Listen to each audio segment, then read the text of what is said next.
Halo semua, gimana kabar kalian hari ini? Semoga kalian selalu diberikan kesehatan yang tidak terbatas dan senantiasa selalu dianugerahkan rezeki yang sangat berlimpah.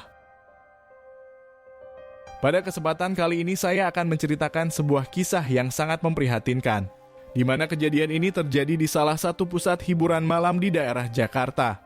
Dan diperkirakan ada sekitar puluhan orang yang menjadi korban atas peristiwa tersebut.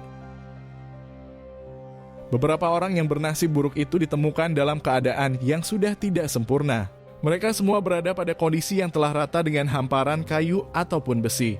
Ada sekitar 14 orang yang belum berhasil diidentifikasi karena sudah tidak utuh bagian per bagian tubuhnya. Apa yang terjadi ini patut disimak sebagai pembelajaran ataupun sebuah teguran secara tidak langsung dari Tuhan. Sebab di gedung itu ternyata adalah tempat yang disalahgunakan oleh banyak orang. Para pengunjung kebanyakan sedang asik berdansa dalam alunan musik yang keras. Dan beberapa dari mereka mungkin juga sedang mengkonsumsi minuman setan pada halusinasi tingkat tinggi.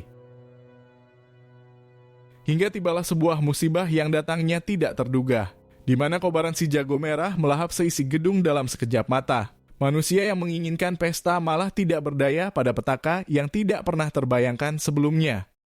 Dan keinginan untuk menikmati hidup pada dosa yang tak kasat mata kemudian menjadi derita di akhir penghujung hidupnya. Lalu bagaimana kronologis atas keterjebakan mereka semua pada peristiwa tersebut? Saya pikir apa yang akan disampaikan ini tidak mengurangi rasa simpatik terhadap para korban.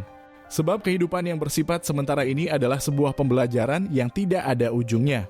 Dan dari setiap musibah selalu memiliki hikmah yang dapat diambil agar tidak terjebak di kesalahan yang sama.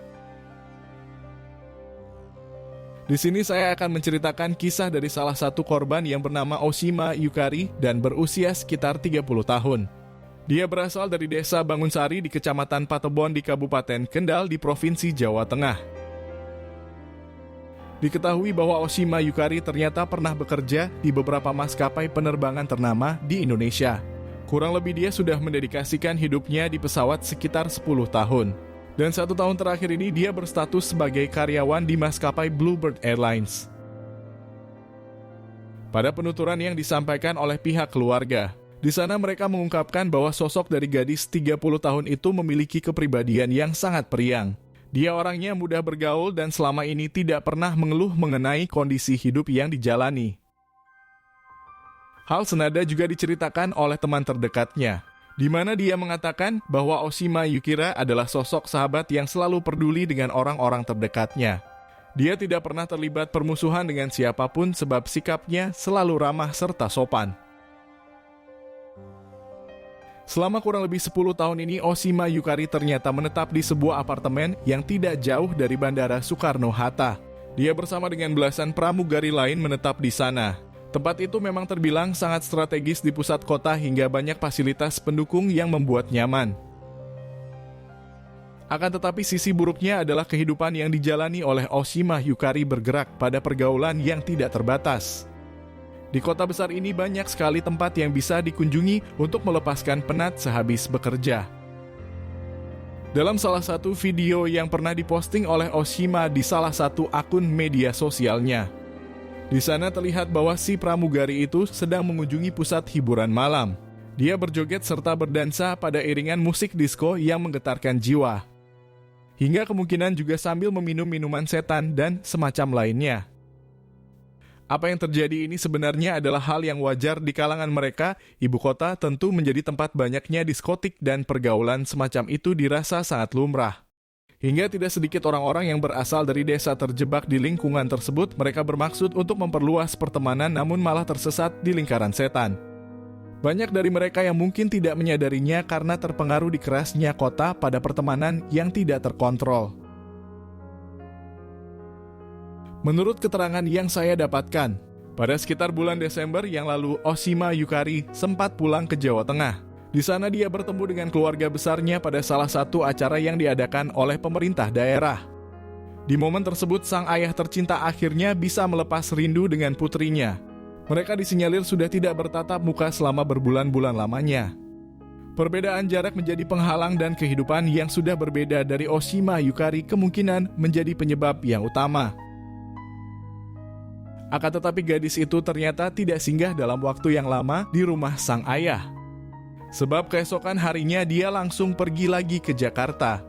Dia beralasan bahwa jadwal kerja sedang sangat padat-padatnya, terlebih beberapa hari ke depan juga ada undangan dari temannya untuk menghadiri pesta ulang tahun. Pada saat itu Suharsono tidak menyangka bahwa pertemuan yang singkat tersebut adalah terakhir kalinya dia bisa menatap wajah dari sang putri tercinta. Sebab sebuah tragedi kemudian terjadi tepat setelah 2 minggu kepergiannya ke Jakarta. Oshima Yukari menjadi salah satu korban pada peristiwa yang sangat memilukan dan tidak pernah terbayangkan sebelumnya itu. Kejadian ini bermula ketika tanggal 14 Januari atau lebih tepatnya seminggu yang lalu, di mana saat itu Oshima bersama dengan teman-temannya sedang bersiap diri untuk pergi ke pesta ulang tahun. Dia kebetulan sedang tidak ada jadwal penerbangan di hari itu, dan tepat sekitar jam 8 dirinya kemudian pergi bersama 5 orang. Oshima Yukari dikabarkan menumpang di salah satu mobil milik temannya. Tujuan mereka langsung menuju ke Plaza Glodok yang berada di Jakarta Barat. Hingga sekitar jam 9 malam Oshima kemudian sudah berada di parkiran. Mereka semua kemudian memutuskan untuk segera naik ke lantai 8 ke tempat yang bernama Golden Crown. Undangan dari pesta ulang tahun itu memang diselenggarakan di satu ruangan di diskotik Tiara. Dia menyewa beberapa ruangan untuk memfasilitasi para tamu dan tempat karaoke dicanangkan menjadi salah satu hiburan dalam melangsungkan pesta tersebut. Diketahui bahwa Plaza Glodok sebenarnya adalah tempat perbelanjaan yang cukup populer di daerah Jakarta, namun sayangnya di beberapa tahun belakangan dialihfungsikan sebagai tempat hiburan malam. Gedung itu terdiri dari 9 lantai dan 1 basement yang ada di bagian paling bawah. Lantai pertama sampai lantai ketiga terdiri dari berbagai macam toko, salah satunya fashion dan elektronik. Hingga lantai keempat sampai seterusnya diisi dengan diskotik ataupun sejenis lainnya. Singkat cerita, setelah sampai di ruangan yang berada di Golden Crown tersebut, Oshima Yukari kemudian bertemu dengan beberapa teman lainnya yang sudah hadir duluan. Wanita muda itu selanjutnya bergabung untuk menikmati fasilitas yang disediakan. Menurut keterangan yang disampaikan oleh salah satu pegawai, di sana dia berkata bahwa sekurangnya ada belasan orang yang berprofesi sebagai pramugari di ruangan tersebut. Mereka terlihat sangat menikmati alunan musik dengan cara berdansa dan melenggokkan tubuhnya. Kali itu tidak ada yang menghalangi mereka untuk menikmati malam, semuanya berpesta pada kebahagiaan yang tidak terbatas. Hingga tepat pada jam 11 malam puncak atas kegaduhan acara itu benar-benar sangat meriah. Si pegawai mengaku bahwa dirinya sempat kerepotan dengan pesanan makanan dari mereka. Beberapa orang juga menenggak minuman pada halusinasi tingkat tinggi. Akan tetapi setengah jam berikutnya ada ledakan kecil yang terdengar dari lantai 9. Mereka tidak menyadari bahwa sudah tercipta percikapan api yang diduga berasal dari konsleting listrik. Kobaran si jago merah itu bahkan langsung merembet ke bagian bangunan yang mudah terbakar. Angin yang berhembus pada malam itu juga sangat kencang hingga mempercepat lajunya ke lantai yang berada di bawahnya. Asap tebal kemudian dihasilkan hingga masuk ke bagian bawah di lantai 8. Tepat sekitar 10 menit berikutnya lampu kerlap-kerlip di ruangan karaoke itu tiba-tiba saja mati. Dan seketika keheningan tercipta pada kondisi yang mulai mencekam di dalam gedung tersebut. Beberapa pengunjung kemudian mulai menyadari bahwa ada sesuatu yang tidak beres, sementara yang berada di dalam ruangan masih mencerna apa yang sebenarnya sedang terjadi. Hingga setelah asap itu masuk ke dalam setiap ruangan, kepanikan kemudian mulai terasa karena mereka sudah kesulitan untuk sekedar bernapas. Pesta yang meriah serta megah itu tiba-tiba saja berubah menjadi bencana yang tidak pernah terduga. Orang-orang berteriak menjerit ketakutan dengan situasi tersebut. Mereka juga dihadapkan pada rasa kebingungan karena tidak tahu harus kemana. Para pegawai seperti menghilang begitu saja tanpa memberi penjelasan serta mencari solusi kemana mereka harus pergi. Padahal sebenarnya ada sepersekian menit untuk mereka bisa keluar jika ada prosedur yang benar. Petunjuk dari pintu darurat juga sepertinya tidak dapat ditemukan. Dan di gedung yang terbilang besar itu proses keselamatan pada keadaan darurat tidak berjalan dengan semestinya. Dan kepanikan menjadi alasan utama atas terjadinya situasi yang semakin tidak terkendali. Menurut keterangan yang disampaikan oleh salah satu korban yang berhasil selamat, di sana dia benar-benar merasa kebingungan karena sebagian ruangan dari gedung sudah gelap.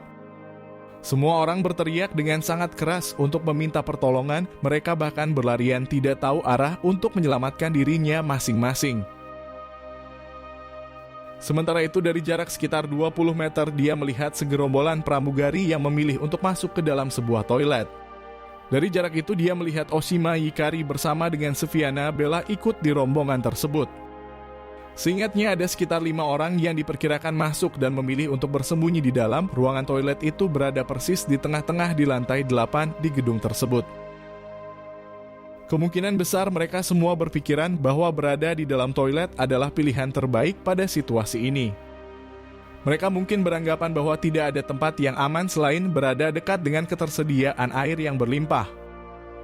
Sebab musuh mereka adalah si jago merah, hingga ketika dia datang dan merembet ke arahnya, maka air itu akan dipergunakan sebagai alat untuk melakukan perlawanan agar bisa memadamkannya.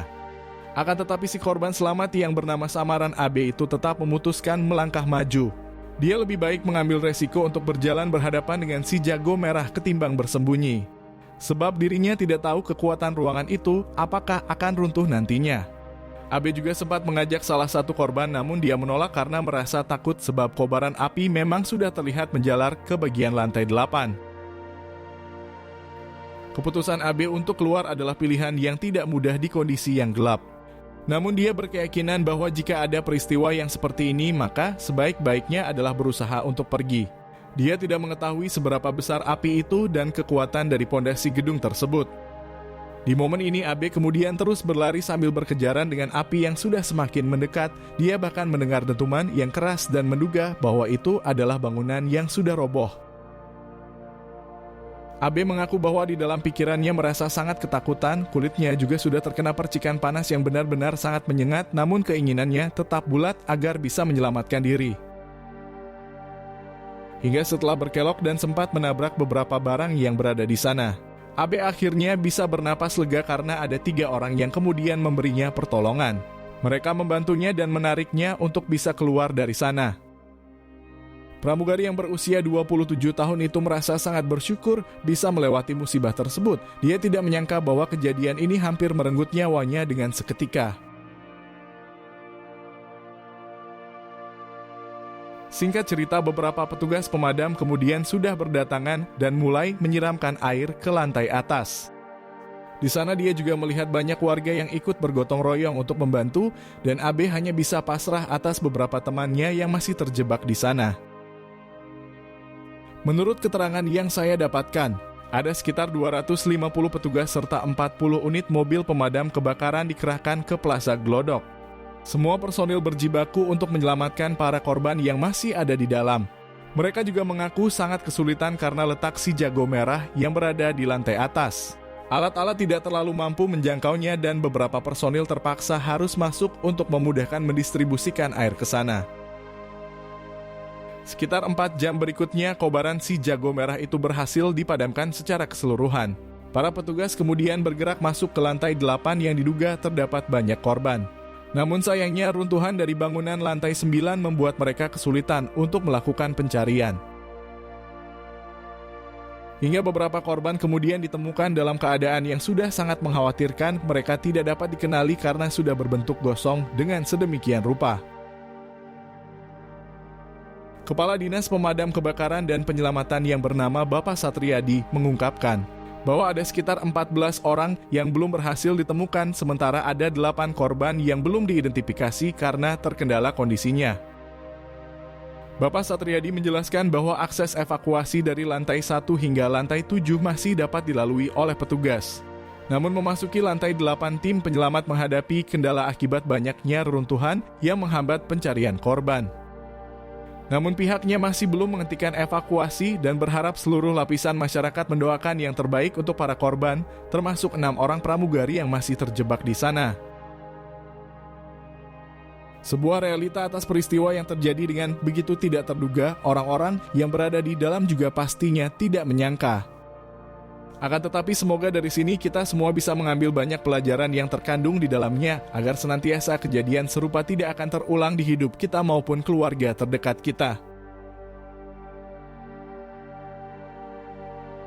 Terima kasih sudah menonton video ini sampai habis. Berikan admin dukungan dengan menekan tombol suka dan tuliskan pendapatmu di bawah kolom komentar.